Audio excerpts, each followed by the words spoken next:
All right, what's going on, folks? The old soldier coming at you today from Robeson County, North Carolina. Um, First, I want to say thank you to all the congratulations wishes that we got over the weekend as first grandson born. Can't wait to spoil him when I get to see him. Second one will probably be here any day now. Mrs. Old Soldier is with my daughter right now, going to her last doctor's appointment, and today I think she's going to get an induction date. I think they're figuring they're going to have to induce labor on my daughter. So hopefully we'll know soon when that's going to be. But anyway, what I want to talk to you about today is a little gear review. Anybody have any idea what this is? Put it down in the comment section below. But this is a reproduction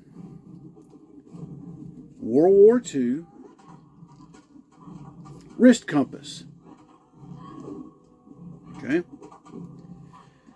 And many of the airborne paratroopers on D-Day were issued these, or during World War II, I'd say more than just D-Day. Were issued these in order to help them navigate upon landing.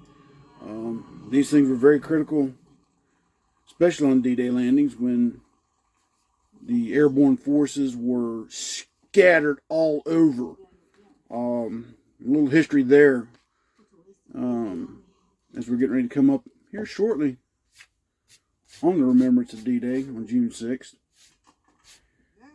The 3 airborne divisions that were dropped consisted of the 82nd and 101st from the U.S.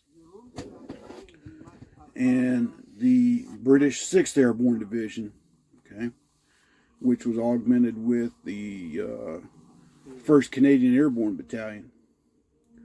The 2 U.S. divisions had been beefed up a little bit with the addition, well, at that time, the MTO had changed to 3 parachute and 1 glider regiment. All right. In the early parts of the war, when the 82nd jumped into Africa and Italy,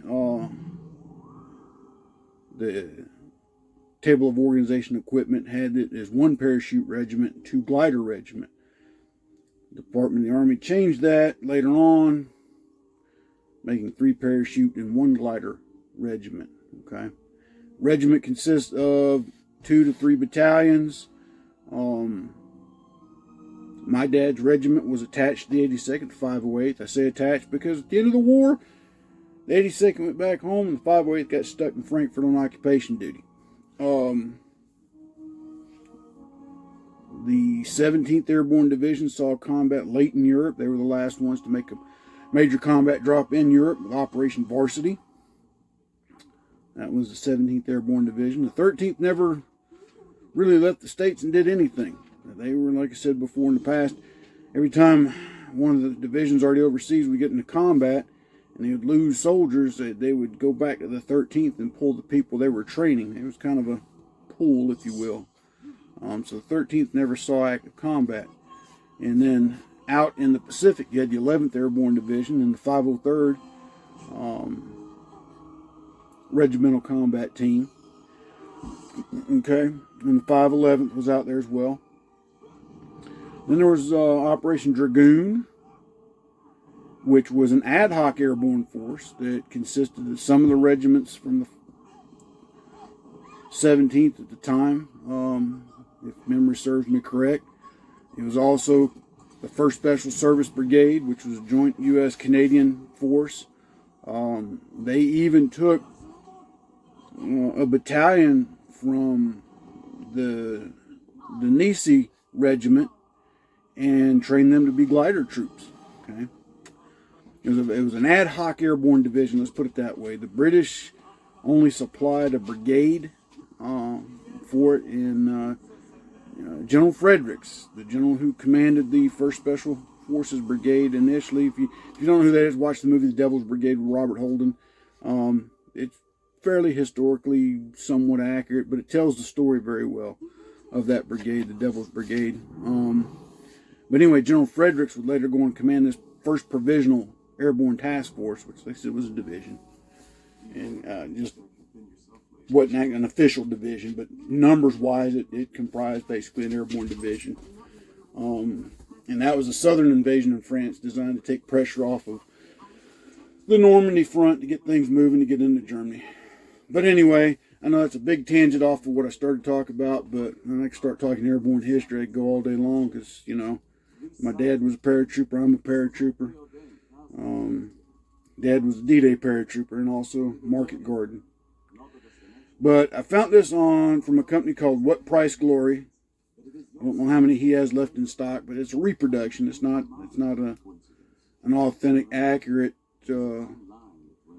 piece of military antiquity, if you will.